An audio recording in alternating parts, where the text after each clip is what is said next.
बच्चों, बिहार एग्जाम के प्लेटफॉर्म पे आपका बहुत बहुत स्वागत है। आज हम बात करने वाले हैं उन बच्चों के लिए जो 2027 में बिहार बोर्ड के एग्जाम में अपियर होने वाले हैं। आज हम उनके एग्जाम के प्रारूप को, पैटर्न को समझेंगे। स्पेशली हम मैथ की बात कर रहे हैं। एग्जाम में होने में अब ज्यादा समय नहीं रह गया है। अभी आपका अगस्त कंटिन्यू चल रहा है, तो आप मान के चलिए सितंबर से लेके जनवरी तक आपके पास समय बचा हुआ है। तो हम क्यों ना एग्जाम ओरिएंटेड ही बात केवल करेंगे। आपका जो एग्जाम का जो पैटर्न है उसको हम बताते हैं कि किस तरीके से आपके एग्जाम में जो क्वेश्चन पेपर मिलते हैं, इस क्वेश्चन पेपर में किस तरह से प्रश्न पूछे जाते हैं। सबसे पहले बात करते हैं तो आपकी टाइमिंग की। तो आपको प्रश्न पत्र जो मिलता है 3 घंटे 15 मिनट के लिए आपको क्वेश्चन सॉल्व करने का समय मिलता है, जिसमें कि स्टार्टिंग के लगभग आपका 40 से 50 मिनट, कहें तो 60 मिनट भी आपको ऑब्जेक्टिव्स के लिए समय देना चाहिए। ठीक है, क्योंकि वो 1 घंटे में ऑब्जेक्टिव के पेपर ले भी लेते हैं और उसके बाद आप सब्जेक्टिव अपना बनाते रहेंगे। एग्जाम का पैटर्न को हमने 3 कैटेगरी में बांटा है, इसी तरीके से आपके एग्जाम में आते हैं। सबसे पहले हम बात करते हैं वस्तुनिष्ठ प्रश्न की। तो ये जो वस्तुनिष्ठ प्रश्न है वो एक एक नंबर का आता है, ऑब्जेक्टिव होता है। प्रश्न पढ़िए, 4 ऑप्शन दिए होते हैं, एक को टिक कीजिए और उसके बाद गोला को OMR सीट में रंगना होता है। अच्छे से फिल कीजिए, अच्छे से रंगिए और आपका उसमें टोटल 100 क्वेश्चंस होते हैं। उसमें आपको बनाने केवल 50 क्वेश्चन होते हैं, 100 क्वेश्चन बनाने नहीं होते हैं और एक क्वेश्चन का 1 मार्क्स आपको मिलेगा। तो यहाँ से आप 50 नंबर उठा सकते हैं, मतलब आपके एग्जाम में 50% ऑब्जेक्टिव से आपको मार्क्स मिल जाती है। अब हम बात करते हैं लघु उत्तरीय प्रश्न के। ये प्रश्न जो होते हैं आपको एक सॉल्व करने के 2 नंबर मिलते हैं। ये टोटल प्रश्नों की संख्या 30 होती है, जिसमें आपको बनाना कितना होता है, तो 15 क्वेश्चन आपको बनाने होते हैं और उसमें आपको टोटल नंबर कितने मिल जाएंगे, तो 30 नंबर मिल जाएंगे। बहुत सारे प्रश्न ऐसे होंगे जिसमें आपको फॉर्मूला आ रहा है, पुट कर रहे हो, आंसर नहीं आ पा रहा है, मेसी हो गया। हड़बड़ाइएगा नहीं, वहां आप फॉर्मूला भी लिखिएगा, स्टेप्स भी करिएगा, तो आपको नंबर मिलेंगे।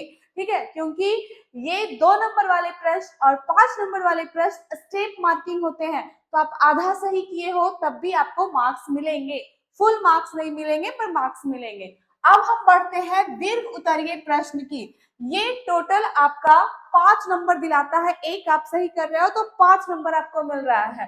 टोटल क्वेश्चन इसमें होते हैं 8, बनाने होते हैं आपको 4 और एक क्वेश्चन के कितने नंबर मिल रहे हैं, तो 5 नंबर। यहां से आप कितने नंबर उठाओगे, तो 20 नंबर। ठीक है, तो इस तरीके से एक सेक्शन जो हुआ केवल ऑब्जेक्टिव आ रहा है इसमें, और एक सेक्शन हुआ जिसमें सब्जेक्टिव आ रहा है।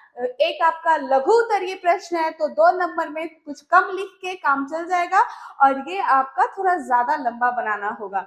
इसमें आपको स्टेप मार्किंग होती है। स्टेप मार्किंग कहने का मतलब है कि फॉर्मूला भी अगर आप उसका सही लिख रहे हो तब भी आपको नंबर मिलेंगे।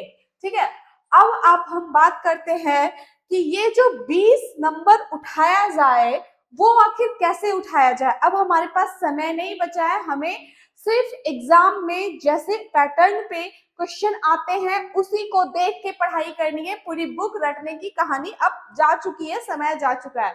तो हम बात करेंगे कि ये 20 नंबर के प्रश्न आते कहां कहां से हैं।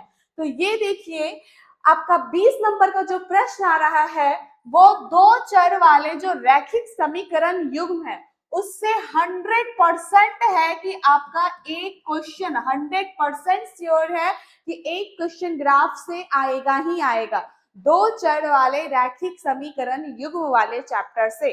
ठीक है, एक क्वेश्चन आपका त्रिकोणमितीय का जो अनुप्रयोग है, जिसे कि हाइट एंड डिस्टेंस बोलते हैं, ऊंचाई एवं दूरी भी कहते हैं, जिसमें कि आप पढ़ते हो उन्नयन कोण, अवनमन कोण, उससे भी वर्ड प्रॉब्लम मतलब भाषा में लिखा हुआ क्वेश्चन एकदम कंफर्म आएगा ही आएगा, 100% श्योर है। ठीक है, तो इस तरीके से आपका, और नेक्स्ट आपका एक टॉपिक है तो रचना। रचना से भी एक क्वेश्चन होता है, या तो त्रिभुज की रचना करने आए या फिर आपको वृत्त का रचना करने आए। अब जिन बच्चे को रचना में ज्यादा इंटरेस्ट नहीं है या समय नहीं बच रहा है पढ़ने के लिए, तो आप इस टॉपिक को छोड़ सकते हो। इससे आपको आ रहे हैं पास, क्योंकि आपके पास ऑप्शन है ना, टोटल 8 क्वेश्चन होंगे, उसमें आपको 4 करने होंगे, 4 छोड़ने होंगे, तो आप उसको स्किप भी कर सकते हो अपने अकॉर्डिंग। जो आपको टफ लग रहा है, नहीं समझ में आ रहा है, समय नहीं बचा रिवीजन के लिए, तो इस तरीके से आप एग्जाम ओरिएंटेड तैयारी कीजिए। सबको पढ़ के जाने का वो प्लान मत बनाइए। नेक्स्ट है आपका ज्यामिति से। तो ज्यामिति से आपका 2 तरह का क्वेश्चन देखने को मिलेगा। एक त्रिभुज से, त्रिभुज में या तो थेल्स प्रमेय पूछे, या तो पाइथागोरस पूछे, या थेल्स का विलोम भी पूछा जा सकता है। एकदम कंपलसरी है, आपको आना ही चाहिए एग्जाम के पहले। या फिर वृत्त चैप्टर से, वृत्त से संबंधित भी पूछा जा सकता है। इसके बाद बात करते हैं हम क्षेत्रमिति मेंसुरेशन की, जिसमें आपको पृष्ठ क्षेत्रफल और आयतन से संबंधित लॉन्ग प्रश्न आ सकता है। वर्ड प्रॉब्लम मतलब भाषा में लिखी हुई, जिसमें आप चित्र पहले बनाओगे, फिर साइड में फॉर्मूला लिखोगे, बनाओगे। आप गलत भी कर रहे हो, फॉर्मूला सही लिखे हो, चित्र सही बनाए हो, प्रयास आपका सही है, तो आपको हाफ मार्क्स मिलेगा। 5 नंबर का है, 2 या 3 नंबर आपको मिल सकता है। ठीक है, लास्ट हम बात करते हैं सांख्यिकी स्टैटिक्स से।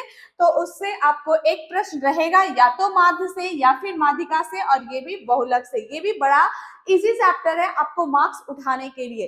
तो ये बातें जो भी है, ये टोटल 20 नंबर के प्रश्न के लिए 1 2 3 4 5 6 चैप्टर में आपको 4 ही बनाने हैं। तो 4 बनाने के लिए आप 6 को भी नहीं पढ़ोगे तो चलेगा, आप एक काम स्किप कर सकते हो। बाकी आपका जो है ऑब्जेक्टिव के लिए और लघु उत्तरीय के लिए पूरा आपका जो भी मैथ्स में 14 चैप्टर्स हैं, उन सभी को पढ़ के जाना होगा। ठीक है, धन्यवाद।